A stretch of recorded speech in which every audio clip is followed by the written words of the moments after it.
네, 김 팀장의 북한 확대경입니다. 요즘 우리 사회 부동산으로 시끌시끌한데요. 네, 우리는 북한 확대경이니까 북한 부동산의 확대경을 들이대겠습니다. 기다리던 너의 아파트. 북한은 주택 소유권이 국가에 있잖아요. 그렇다면 주택 매매는 불가능한 거 아닙니까? 네, 북한은 원칙적으로는 국가가 건설한 주택을 주민들에게 등급에 따라서 무상으로 배정을 해줍니다. 그런데 이 소유권을 주는 게 아니고요, 사용권만 주는 겁니다. 따라서 당연히 이 주택을 거래하는 것은 불가능합니다. 그런데 그 입사증이라고 부르는 게 있는데 이 사용권을 사고 파는 식으로 거래가 이루어진다, 이렇게 보면 되겠습니다. 입사증, 네, 이게 북한 시군 인민위원회에서 발급한다는데 여기에는 이용자 이름이나 뭐 직장의 직위, 또 가족 수까지 다 들어가 있다 그러더라고요. 그런데 사용기한은 없답니다. 평범한 농장원들을 위하여 이렇게 모든 조건이 갖춰진 살림집들을 무상으로 마련해주는 나라가 또 어디 있겠습니까? 네, 물론 집에 거주를 하게 되면 일정 부분 사용료를 낸다고는 하는데 그 금액이 크진 않다고 합니다. 근데 입사증이라는 게 주택을 소유하는 거하고 큰 차이는 없어 보입니다. 이게 뭐 상속도 된다고 하고요. 어젯밤에도 이 살림집 이용 허가증을 받아 안고 온 집안이 감격에 먹이며 밤새도록 잠을 이루지 못했습니다. 네, 이거 뭐 인터뷰 내용이 나왔지만 저도 이 청약만 당첨되면 밤에 잠을 못 잘 것 같습니다. 좋은 날이 올 겁니다. 제발. 근데 그럼 이 입사증이 초미의 관심사겠네요. 그 돈 좀 있는 사람들, 소위 저희가 돈주라고 하는데 이 사람들은 기관에 뇌물을 주고 이 입사증을 받기도 한다고 합니다. 우린 저 수양거리 새로 짓는 아파트로 이사 가게 된다는만요.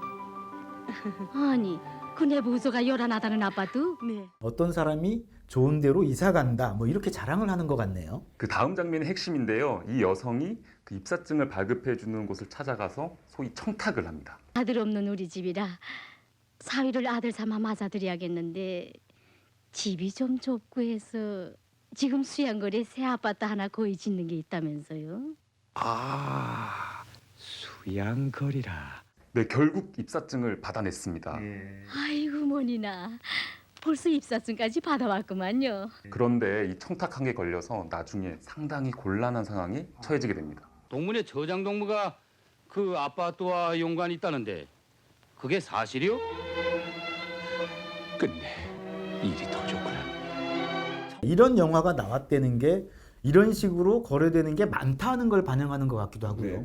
또 하나는 자, 그러다 걸리면 큰일 난다, 뭐 이런 메시지를 주려는 것 같기도 합니다. 그래도 입사증을 사고 팔기는 하니까요. 돈이 있으면 좋은 아파트에 들어가서 살 수 있다, 뭐 이렇게 봐야 될 것 같습니다. 북한의 집값은 얼마나 할까요? 네, 이게 2018년에 코트라에서 작성한 보고서인데요. 평양 중심의 아파트가 1제곱미터에 5천에서 8천 위안. 그러니까 우리 돈으로 좀 따져보면 85만 원에서 140만 원 정도에 형성돼 있다고 합니다. 가장 비싼 곳은 저희 평당으로 따져보면 한 460만 원 정도라고 봐야 될 것 같습니다. 평양에서 한 30평대 아파트에 들어가려면 우리 돈으로 1억 4천만 원 이상은 들어가야 된다는 얘기네요. 네네, 이게 특히 평양에도 이제 고급 별장이 있는데요. 이런 곳은 제곱미터당 8,000달러. 그러니까 이게 뭐 30평으로만 따져봐도 한 2억 8천만 원, 거의 3억 원에 육박한다고 합니다. 상당히 비싸네요. 네. 중국 단둥과 맞닿은 신의주도 평양에 버금갈 만큼 비싸다고 하는데요. 여기도 제곱미터당 85만 원 정도라고 하고 또 대동강 하류 지역의 남포도 꽤 비싼 편이라고 하네요. 네, 그 평양 지역에서는 주로 달러로, 그리고 신의주 등 중국과 맞닿은 지역은 인민폐로 부동산 거래가 이루어진다고 합니다. 2014년에 로이터 통신은 북한은 주택 매매가 불법인데 갈수록 광범위해지고 있다. 북한 부동산은 세계에서 가장 빠르게 성장 중이다라고 전하기도 했습니다. 10년 전에 비해 10배 이상 성장했다는 추정도 나와 있습니다. 그런데 우리나라를 보면 같은 지역인데도 집값이 좀 차이가 있잖아요. 그렇죠. 요즘 제 친구들 보면 그 처세권이라고 하잖아요. 거기가 이제 1순위라고 하더라고요. 맞습니다. 근데 북한에도 특별히 선호하는 데가 있다는데 먼저 시세권이 대세입니다. 북한은 장마당 같은 시장을 중심으로 민간 경제가 움직여서 시장과 가까울수록 비싸다고 하는데요. 많게는 두세 배 이상 가격 차이가 난다고 합니다.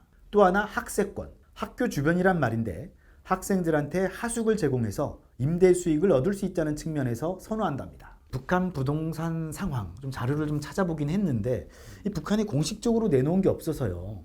뭐 연구 보고서나 언론 보도 또 일부 탈북자 증언 등을 토대로 유추할 수밖에 없다는 한계가 있었습니다. 네, 아무래도 그 원칙적으로 국가가 제공한 주택을 거래하도록 돼 있지 않기 때문에 뭐 집값이 얼마다 이런 자료를 내놓지는 못할 것 같습니다. 과도한 집값 또 무분별한 투기는 어떻게든 해결이 됐으면 좋겠습니다. 김 팀장의 북한 학대경 다음 시간에 더 알찬 내용으로 찾아오겠습니다. 감사합니다.